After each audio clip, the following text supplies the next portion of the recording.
ముఖ్యంగా ఈరోజు education system కావచ్చు, మనం చదువుకుంటున్నటువంటి వ్యవస్థ కావచ్చు, ఫస్ట్ నేను చెప్పినట్టుగా ఏంటంటే అనేక ప్రశ్నలుగానే మిగిలిపోతున్నాయి. Correct correct. అంటే కొన్ని జనరేషన్స్ మనం అసలైనటువంటి వాస్తవ చరిత్రకి దూరం చేసిరని చెప్పొచ్చు. కరెక్ట్. ఎందుకంటే దూరమైన దానికంటే కూడా ఒక ప్రణాళికాబద్ధంగా మనల్ని చరిత్ర నుంచి దూరం చేశారు. సో అనేక ప్రశ్నలు అట్లా మిగిలిపోయినాయి.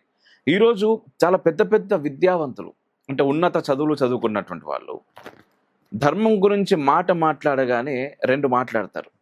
ఎవడైతే ధర్మం గురించి చాలా అంటే మేము చేయాలి మాట్లాడాలి అనుకుంటున్నాడో వాడు ఒక మతోన్మాది. ధర్మం అనగానే హిందూ మతం, వాడు మాట్లాడేవాడు మతోన్మాది అవుతున్నాడు. రెండవది, ఫస్ట్ నేను అడిగాను మిమ్మల్ని, ఈ లాజిక్ లెస్ గా ఉంటున్నాయి ఇవన్నీ మూఢనమ్మకాలు అని చెప్పేసి మాట్లాడే వాళ్ళ సంఖ్య చాలా పెరిగిపోతుంది. మన దురదృష్టం ఏంటి అంటే అలా మాట్లాడే వాళ్ళందరూ కూడా చాలా పెద్ద విద్యావంతులై ఉంటున్నారు. దీన్ని ఎలా చూడొచ్చు, మీరు ఎలా చూస్తారు? మొదటిగా మీరు అన్నారు కదా, మనది కూడా మన పైన ఫోర్స్ చేశారు మనం ఇది తెలుసుకోకుండా ఉండేలాగా అనే మాటని నేను ఏకీభవించను, అంగీకరించను. ఎవరు ఎన్ని చేసినా వాస్తవాన్ని తెలుసుకోవాల్సినటువంటి బాధ్యత మనది. లాలో ఒకటి ఉందండి, ఇగ్నోరెన్షియా జూరిస్ నాన్ ఎక్స్క్యూజెడ్. అంటే లా గురించి తెలుసుకోకపోవడం అసలు ఇన్ఎక్స్క్యూజబుల్ ఇన్ లా.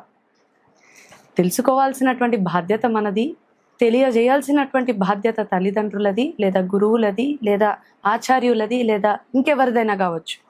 లేదా మనకే ఒక తృష్ణ అన్నది ఉండాలి, తెలుసుకోవాలి అనేటటువంటి తపన మనలో ఉద్భవించాలి. నిరంతరం సత్యాన్వేషణ గురించి జరుగుతూనే ఉండాలి. సో నేను అదొక్కటి నేను అంగీకరించను.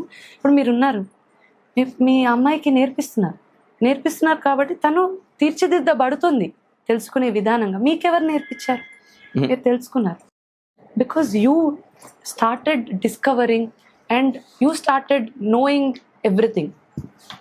సో ఆ యొక్క పరుగు ఎవరిది వాళ్ళు చేయాలి, లేదా ఒకరి ద్వారా అయినా అది జరుగుతూ ఉండాలి. సో అదొక్కటి నేను ఏకీభవించాను. ఇంకొక మాట మీరు అన్నారు, ధర్మాన్ని మూఢనమ్మకంగా చూస్తున్నారు. విజ్ఞానవంతుల మీరు ఏదో పదం వాడారు. ఎవరు వాళ్ళు? ఎవరు ఆ విద్యావంతులు? Exactly. ఎవరు ఆ విద్యావంతులు?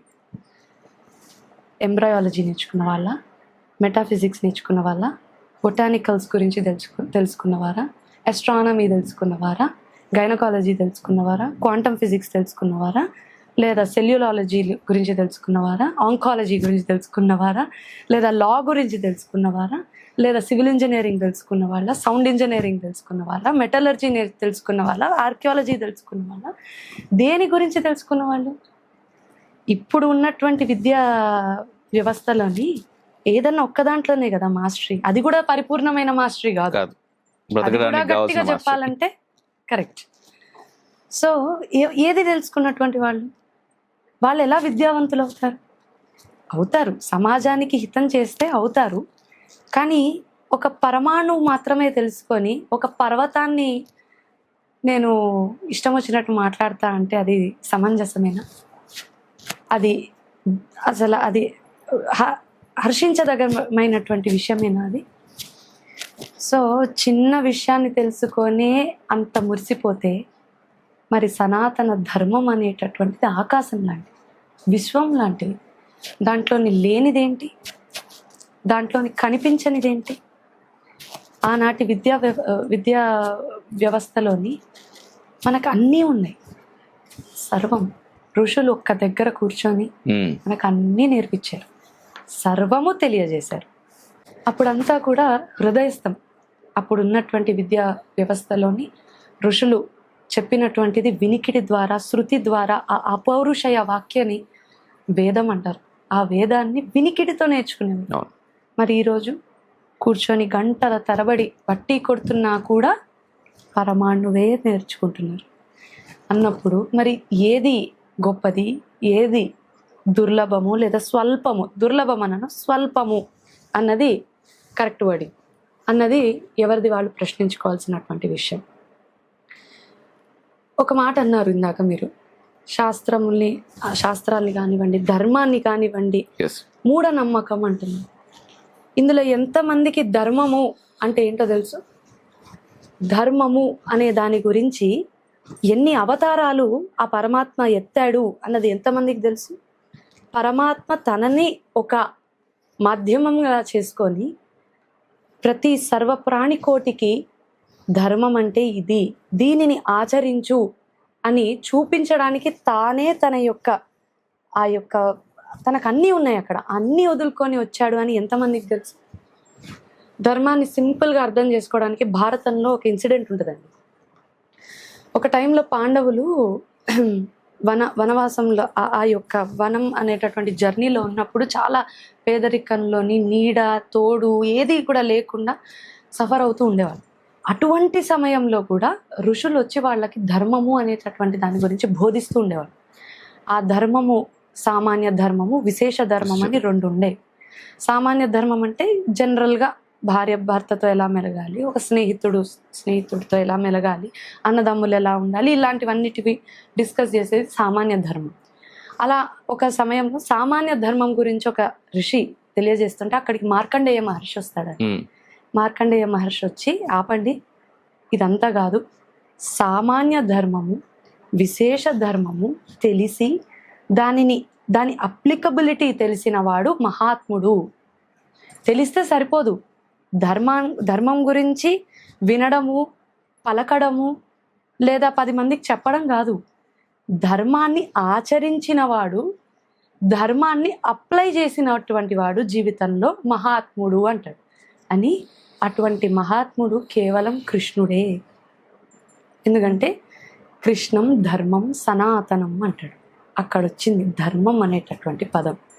మరి ఏంటి ధర్మము అనేటటువంటి ప్రశ్న మళ్ళీ ఉద్భవించింది.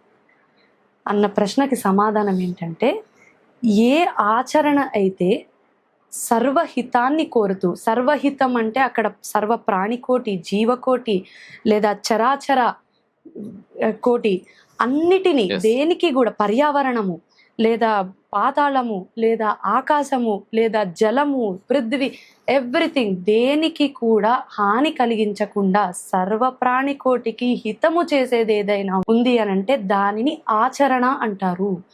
ఆ ఆచరణని జీవితంలో అప్లై చేస్తే అది ధర్మము అని చాలా సుస్పష్టంగా తెలియడం జరిగింది. అందుకే విష్ణు సహస్రనామంలో మనకు కనిపిస్తుంటుంది దాని యొక్క ఇది, ఆచరణ ప్రభవో ధర్మ, ధర్మస్య ప్రభవో అచ్యుతః అని. అంటే ఆచరణనే నువ్వు జీవితాంతము పాటించగలిగితే సక్రమమైనటువంటి మార్గంలో అదే ధర్మము. ఆ ధర్మముకి ఎవరైనా ప్రభువు ఉన్నాడంటే అది పరమాత్మ అని మనకి విష్ణు సహస్రనామం చెప్తుంది. మరి ఏ ఎడ్యుకేషనల్ సిస్టమ్ చెప్పిందండి ఇటువంటి ధర్మాన్ని ఆచరించు అని? ఏ పాశ్చాత్య దేశస్యుడు వచ్చి ఇటువంటి మారల్ ఇథోస్ని మనలో ఇంబైబ్ చేశాడండి? మరి ఈనాటి విద్యా వ్యవస్థలో చూసుకుంటే ఎన్సీఆర్టీ బుక్స్లోని ఏం రాస్తున్నారు? 8th క్లాస్ టెక్స్ట్ బుక్లోని కరప్షన్ ఇన్ జ్యుడిషియరీ అనేటటువంటి ఒక చాప్టర్ని పెట్టడం, సుప్రీంకోర్టు దానిపైన కీలకమైనటువంటి సుమోటోగా తీసుకోవడం, దాని ఒక ఏంటిది, ఎంత దౌర్భాగ్యం. మన ఎన్సీఆర్టీస్లోని సరే మన అసలైన చరిత్ర ఎలాగో లేదు, అలాంటిది జ్యుడిషియరీలోని కరప్షన్ ఉంటుంది అని మీరు రాస్తే 8వ సంవత్సరం నుంచే 8వ ఏట నుంచే ప్రతి ఒక్క బాలికలు దాన్ని చదివి ఏమనుకుంటారు అంటే, ఒక జ్యుడిషియరీలోకి వెళ్ళిపోతే మనం కరప్షన్ చేసి బతికేయచ్చు, జ్యుడిషియరీ అన్నది సామాన్యుడికి న్యాయం జరుగుతుంది అనేటటువంటి ఒక నమ్మకాన్ని ఇచ్చేటటువంటి ఒక ధర్మపరమైనటువంటి పీఠం అది. అంటే సామాన్యుడికి సైతం ఆ నమ్మకాన్ని వమ్ము చేయడానిక ఇప్పుడున్నటువంటి మన విద్యా వ్యవస్థలోని ఎన్సీఆర్టీ బుక్స్లను అలాంటివి ఇంబైబ్ చేస్తున్నారు. అప్పుడు ధర్మం చూసుకుంటే ఆ రామచంద్రమూర్తి ఒక జటాయువుకి, ఒక పక్షికి దహన సంస్కారాల్ని, మరణ సంస్కారాల్ని చేసినటువంటి గొప్ప విద్యని ఋషుల నుంచి తీసుకున్నట్టు ఆచరించినటువంటి యాక్సెప్ట్ చేసినటువంటి గొప్ప పరమ పురుషుడు రాముడైతే ఇప్పుడు ఏం విద్య అండి మనది? 500 కుక్కల్ని, సునకాలని ఒకేసారి చంపేయమని. అని ఇక్కడ సర్వహితం ఎక్కడుంది? సర్వభూత హితం ఎక్కడుంది? సర్వ ప్రాణికోటికి మనం ఏం చేస్తున్నాం? అప్పట్లో యజ్ఞాలు చేసి పర్యావరణాన్ని ఒక ఒక ఒక మెథడాలజికల్గా ఒక ప్రాపర్ వేలో పెట్టేవాళ్ళం. మరి ఇప్పుడు పొల్యూషన్, ఎక్కడ చూడండి పొల్యూషన్. మైక్రో ఆర్గానిజమ్స్ని చంపేస్తాం, నదుల్ని చంపేస్తాం, బీచెస్ని చంపేస్తాం, సునకాల్ని చంపేస్తాం, పక్షుల్ని చంపేస్తాం. ఇదా మనం నేర్చుకుంటున్నటువంటి విద్య? విద్య దదాతి వినయం అన్నారు. వినయం కాదు, విర్రవీగడం ఎక్కువైంది. మరి ఎవరు విద్యావంతులు, మరి ఏది ధర్మం అన్నది ఆ విద్యావంతులకే తెలియాలి. అంతే కదా. దెర్ ఇస్ అంతే. సైన్స్ బిహైండ్ ఎవ్రీథింగ్, ఖచ్చితంగా. There is logic behind everything, there is reasoning behind everything. అది నువ్వు చూడలేనంత మాత్రాన లేదు కాదు అంటే లేదు కూడదు. కాదు అని అంటే అది నీ యొక్క అమాయకత్వము అని అనుకొని వారికి వీలైతే తెలియజేసే ప్రయత్నం చేయాలి. కనీసం భావి భారత పౌరులైనా కూడా దీని యొక్క ఔన్నత్యాన్ని, దీని యొక్క గొప్పతనాన్ని తెలుసుకొని వాళ్ళైనా కనీసం దీన్ని ముందుకు తీసుకెళ్లే విధమైనటువంటి ధోరణి ఇప్పటికైనా ప్రారంభం కావాలి. బెటర్ లేట్ దెన్ నెవర్ అనేటటువంటిది నేను చాలా స్ట్రాంగ్గా బిలీవ్ చేస్తాను. ఎస్, నిజం, ఖచ్చితంగా జరగాలండి అది.